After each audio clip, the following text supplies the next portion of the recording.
Hello दोस्तों, मैं चौहान। मैं अपने इस YouTube चैनल पर आप सबका स्वागत करता हूं। आज हम दिल्ली सल्तनत के पहले राजवंश गुलाम राजवंश के बारे में चर्चा करेंगे और इस राजवंश के सभी शासकों के बारे में जानेंगे और उन सभी महत्वपूर्ण तथ्यों के बारे में जानेंगे जो हमारी प्रतियोगी परीक्षा के नज़रिए से महत्वपूर्ण है। तो चलिए शुरू करते हैं।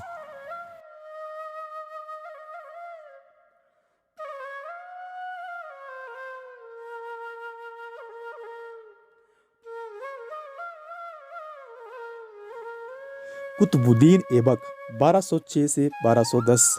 कुतुबुद्दीन ऐबक ने 1206 से लेकर 1210 ईस्वी तक शासन किया था, परंतु उसे सुल्तान के रूप में मान्यता 1208 में मिली थी। कुतुबुद्दीन ऐबक ने 1206 ईस्वी में गुलाम वंश की स्थापना की थी। कुतुब मीनार कुतुबुद्दीन ऐबक ने शेख ख्वाजा कुतुबुद्दीन बख्तियार काकी की स्मृति में बनवाई थी।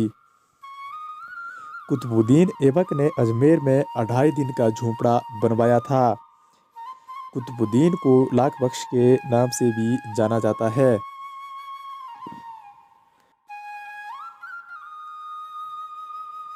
कुतुबुद्दीन ऐबक का सहायक सेनापति बख्तियार खिलजी था, जिसने नालंदा विश्वविद्यालय को नष्ट किया था।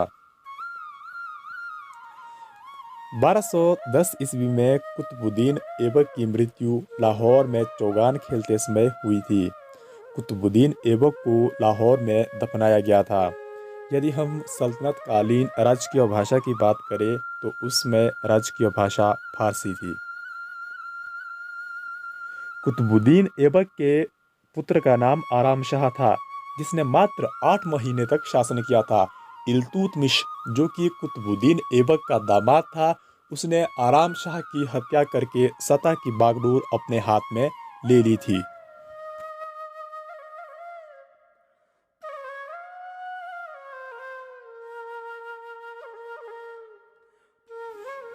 इल्तुतमिश 1210 से 1236 ईस्वी। इल्तुतमिश ने 1210 से 1236 ईस्वी तक शासन किया था। इल्तुतमिश को दिल्ली सल्तनत का वास्तविक संस्थापक माना जाता है।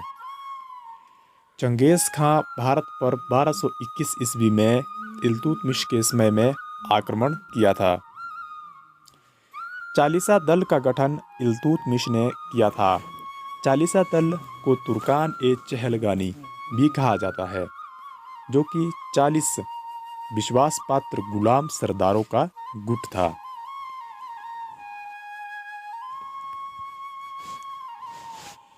इल्तुतमिश ने 2 महत्वपूर्ण सिक्के, चांदी का टंका और तांबे का जितल प्रारंभ किए थे। सर्वप्रथम शुद्ध अरबी सिक्का इल्तुतमिश ने चलाया था। इल्तुतमिश ने इक्ता प्रणाली चलाई थी। मंगोलों के प्रथम आक्रमण से भारत को इल्तुतमिश ने बचाया था। इल्तुतमिश ने पुत्री रजिया को अपना उत्तराधिकारी घोषित किया था। इल्तुतमिश ने सुल्तान के पद को वंशानुगत बनाया था। इल्तुतमिश की मृत्यु 1236 ईस्वी में हुई थी। इल्तुतमिश ने राजधानी को लाहौर से दिल्ली स्थानांतरित किया था। गुलाम वंश के शासकों में नसीरुद्दीन महमूद का भी नाम आता है, जिसने 1246 से 1265 ईस्वी तक शासन किया था। नसीरुद्दीन महमूद एक ऐसा सुल्तान था जो टोपी बनाकर अपना जीवन निर्वाह करता था। नसीरुद्दीन ने राज्य की समस्त शक्तियां बलबन को सौंप दी थी, जो 1265 ईस्वी में नसीरुद्दीन महमूद की मृत्यु के बाद उसका उत्तराधिकारी बना था।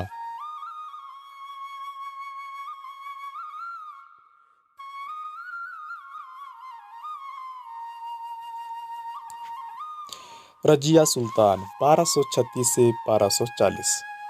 रजिया सुल्तान 1236 में दिल्ली की सुल्तान बनी थी। रजिया ने 1240 ईस्वी तक शासन किया था। दिल्ली सल्तनत की प्रथम महिला शासिका रजिया सुल्तान थी। रजिया सुल्तान ने पर्दा प्रथा को त्याग कर पुरुषों की तरह कोट एवं टोपी पहनकर खुले मुंह दरबार जाने लगी थी।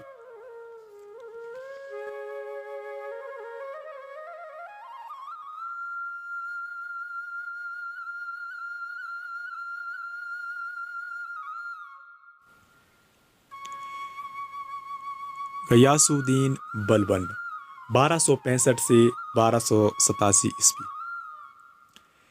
इल्तुतमिश द्वारा स्थापित चालीसा दल को बलबन ने समाप्त किया था।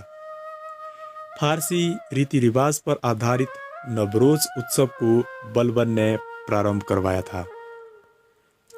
बलबन ने अपने विरोधियों के प्रति कठोर लौह एवं रक्त की नीति अपनाई थी। बलबन ने सिजदा और पाबोस के प्रचलन को अनिवार्य बना दिया था। उसने अपने दरबार को ईरानी परंपरा के आधार पर सजाया था। बड़े बेटे महमूद की मृत्यु के सदमे में 1287 ईस्वी में बलबन की मृत्यु हो गई थी। गुलाम वंश का अंतिम शासक शमशुद्दीन कयूमरस था।